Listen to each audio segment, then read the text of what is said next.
This is the first time in history that a bench of 13 judges sits for hearing, the largest in the Supreme Court's history. Yes, you heard it right. Today we are talking about a historic decision where the question arose, is there a limitation on Parliament's power to amend a constitution? Was the Supreme Court correct in revising its earlier decision in Golaknath case? Welcome to my channel.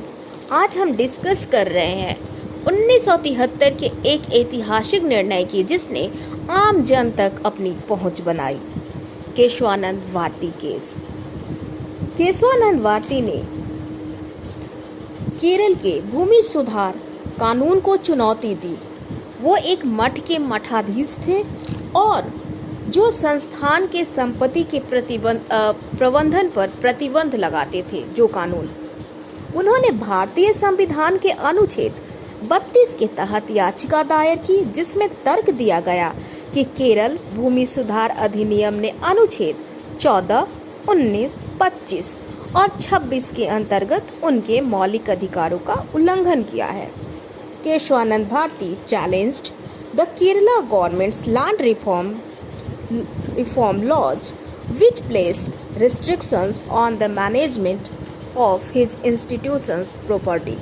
He filed a petition under Article 32 of the Indian Constitution, arguing that the Kerala Land Reforms Act violated his fundamental right under Article 14, 19, 25 and 26.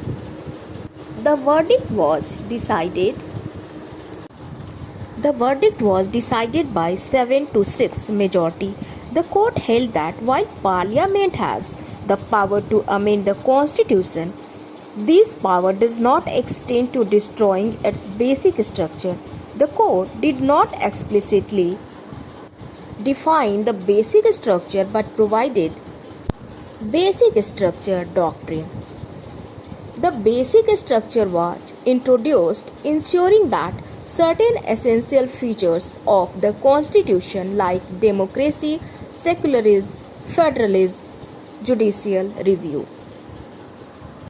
जो legal principal यहाँ पे apply किया गया वो ये था कि the ruling overruled Golaknath to the extent that it allowed amendments to fundamental right but imposed limitations on Parliament's power. The Supreme Court reasoned that unrestricted amended power could destroy democratic nature of